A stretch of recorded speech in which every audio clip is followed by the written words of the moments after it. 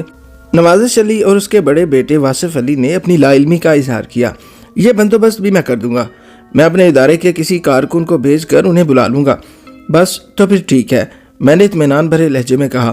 نوازش علی نے پوچھا، وکیل صاحب آئندہ تاریخ سے پہلے ہماری تو ضرورت نہیں پڑے گی؟ میں نے سوچتے ہوئے کہا، ایسی کوئی خاص ضرورت تو نہیں ہے۔ پھر استفسار کیا، کیا آپ واپس راولپنڈی جانے کا ارادہ رکھتے ہیں؟ ہاں، خیال تو یہی ہے، نوازش علی نے اس بات میں جواب دیا۔ آصف علی کی والدہ بہت پریشان ہے، وہ تو ہمارے ساتھ ہی آ رہی تھی، ہم نے بمشکل اسے روکا تھا۔ جب تک ہم واپس جا کر اسے تسلی نہیں دیں گے وہ انگاروں پر لوٹتی رہے گی۔ آخر ماں ہے نا جی۔ آپ بالکل ٹھیک کہہ رہے ہیں، غوری صاحب نے کہا۔ پھر مجھ سے پوچھا، بیگ صاحب آپ کا کیا خیال ہے؟ میں نے اپنا خیال ظاہر کیا۔ نوازش علی صاحب، آپ میری طرف سے فری ہیں، یہاں رکنا چاہیں رک جائیں، واپس جانا چاہیں چلے جائیں۔ آئندہ پیشی پر آپ کی عدالت میں موجودگی بہت ضروری ہے، میں 1 روز پہلے ہی آ جاؤں گا۔ 2-4 مزید باتوں کے بعد وہ دونوں باپ بیٹا غوری صاحب کے ہمراہ رخصت ہو گئے۔ میں ایک دوسری عدالت کی جانب بڑھ گیا۔ آنے والے 4-5 روز کے اندر غوری صاحب نے خاصی سرگرمی دکھائی۔ انہوں نے اپنے ادارے کے کارکنوں کے علاوہ رانا فیاض اینڈ کمپنی سے بھی بہت کام لیا تھا۔ ان کی کارکردگی میری نظر میں تسلی بخش تھی۔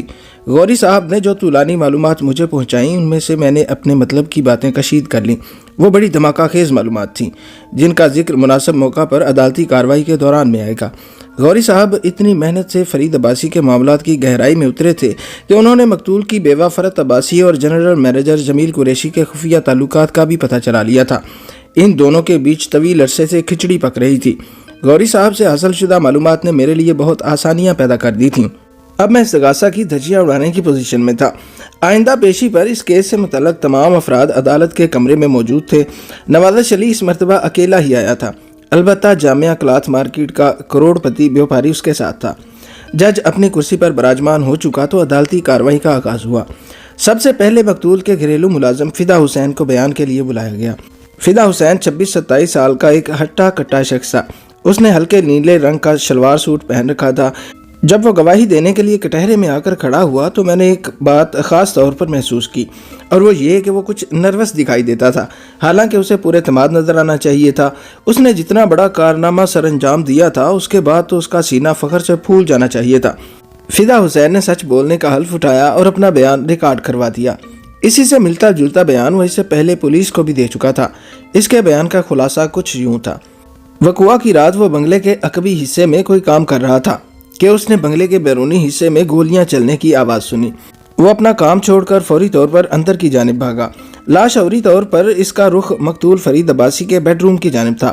وہ فرید عباسی کے بیڈ روم کے دروازے پر پہنچا ہی تھا کہ دروازہ دھڑ سے کھلا اور اندر سے ملزم برآمد ہوا۔ اس کے ایک ہاتھ میں ریوالور اور دوسرے ہاتھ میں مقتول کا بریف کیس تھا۔ اس نازک موقع پر فدا حسین کے دماغ نے برق رفتاری سے کام کیا اور اس نے پلک جھپکتے میں ملزم کو ایک زوردار دھکا دیا۔ ملزم اپنا توازن برقرار نہ رکھ سکا۔ وہ اس ناگہانی افتاد کے لیے ذہنی طور پر تیار نہیں تھا۔ ریوالور اس کے ہاتھ سے نکل کر اندر بیڈ روم میں جا گرا اور وہ خود زمین بوس ہو گیا۔ فدا حسین کے ہاتھ میں اس وقت ایک چھوٹی ہتھوڑی تھی۔ اس سے پہلے کہ ملزم اٹھ کر کھڑا ہوتا، فدا حسین نے اس کے سر پر عقبی حصے کو نشانہ بنایا اور ملزم کو انٹا غفیل کر دیا۔ مزید تسلی کے لیے فدا حسین نے ملزم کو چند ٹھوکریں بھی رسید کیں، پھر اسے گھسیٹ کر ایک دوسرے بیڈ روم میں بند کر دیا۔ بعد ازاں وہ اپنی مالکن کو اس سانحے کی اطلاع دینے بالائی منزل پر چلا گیا۔ گواہ فدا حسین کا بیان ختم ہوا تو وکیل استغاثہ جرہ کے لیے کٹہرے کے پاس جا کھڑا ہوا۔ اس نے اپنی جرہ کا آغاز کرتے ہوئے سوال کیا، فدا حسین، کیا تم اس شخص کو پہچانتے ہو؟ وکیل استغاثہ کا اشارہ کٹہرے میں کھڑے ہوئے ملزم آصف کی جانب تھا۔ فدا حسین نے جواب دیا، بڑی اچھی طرح پہچانتا ہوں جناب، یہ میرے مالک کا قاتل ہے۔ فدا حسین، جب تم گولیاں چلنے کی آواز سن کر اندر کی جانب دوڑے تو تم نے کیا دیکھا؟ میں نے ملزم کو فرار ہوتے ہوئے دیکھا جناب۔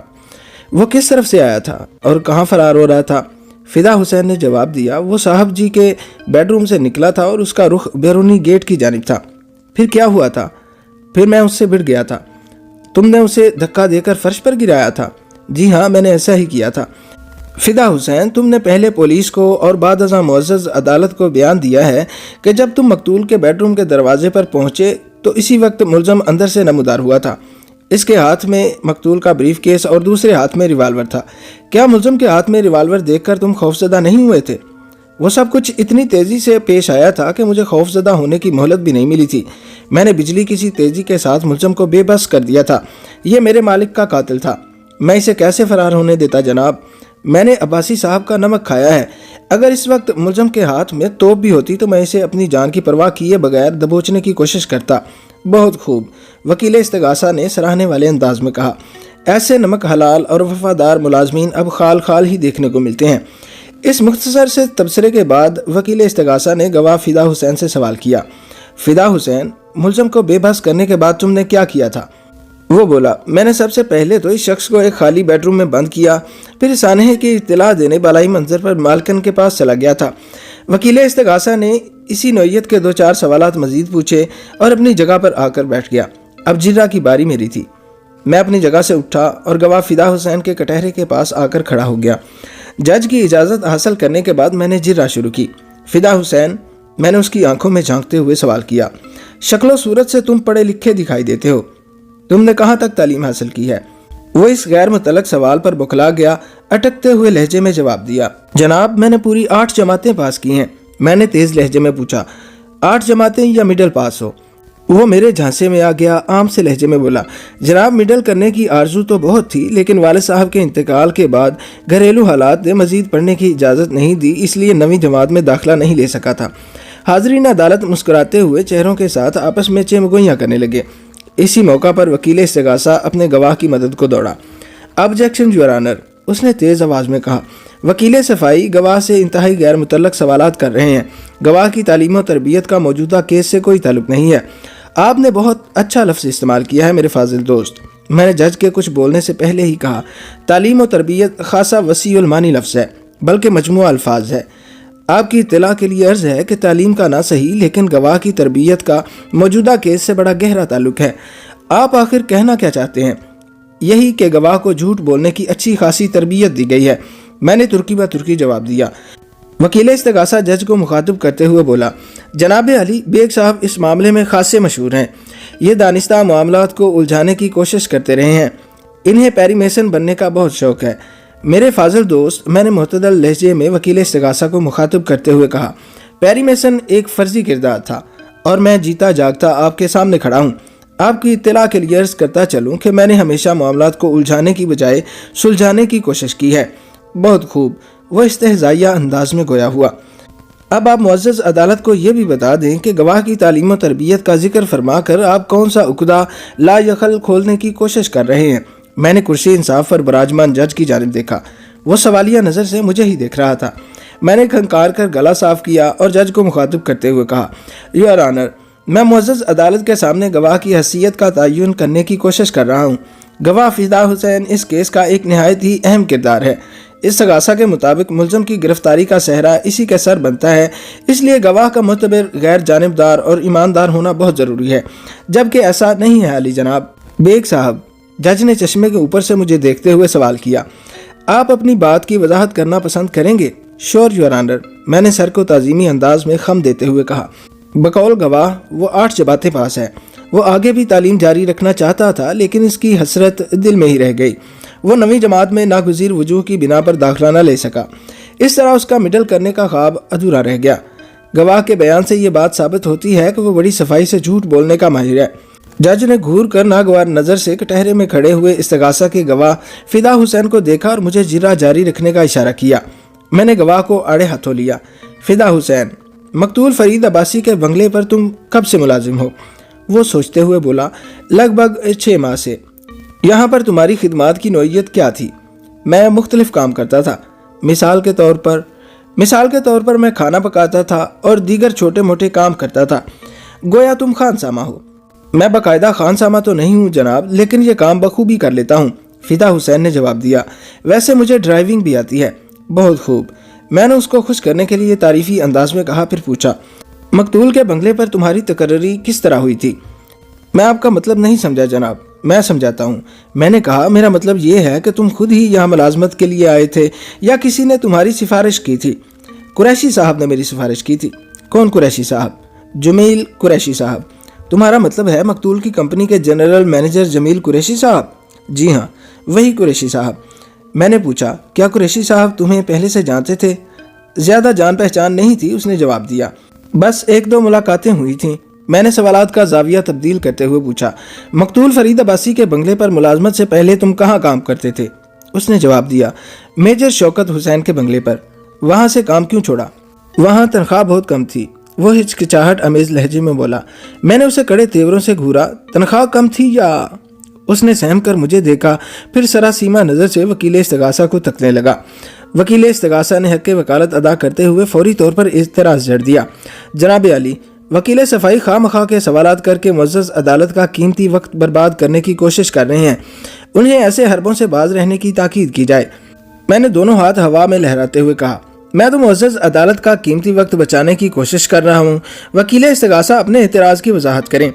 جج نے وضاحت طلب نظروں سے وکیل سرکار کو دیکھا، وہ بولا، جناب علی، وکیل صفائی معزز گواہ سے جس قسم کے سوالات کر رہے ہیں ان کا زیر سماعت مقدمے سے دور کا تعلق بھی نہیں ہے، بس مجھے اسی بات پر اعتراض ہے۔ جج نے سوالیہ نظر سے مجھے دیکھا اور پوچھا، آپ اس سلسلے میں کیا کہتے ہیں بیگ صاحب؟ میں نے کہا، یور آنر، میں اپنے فاضل دوست کی بات سے اختلاف کرتا ہوں۔ بقول ان کے میرے سوالات کا زیر سماعت مقدمے سے دور کا بھی تعلق نہیں ہے، جبکہ میرے خیال میں متذکرہ معاملات کا اس کیس سے بہت نزدیک کا تعلق بنتا ہے۔ وہ کیسے بیگ صاحب؟ جج نے سوال کیا۔ میں نے ٹھہرے ہوئے لہجے میں کہا، جناب علی، گواہ کا سابق ریکارڈ خاصا مشکوک ہے، اس لیے یہ شہادت کے معیار پر پورا نہیں اترتا۔ آپ اپنے موقف کی وضاحت کریں۔ جج نے کہا، جناب علی، میں نے جج کو مخاطب کرتے ہوئے کہا کہ ٹہرے میں کھڑے ہوئے گواہ فدا حسین نے بتایا ہے کہ اس نے میجر شوکت حسین کے بنگلے سے نوکری اس لیے چھوڑی تھی کہ وہاں تنخواہ کم ملتی تھی، جبکہ حقیقت اس کے بالعکس ہے۔ ایک لمحے کے توقف سے میں نے بولنا شروع کیا، جناب علی،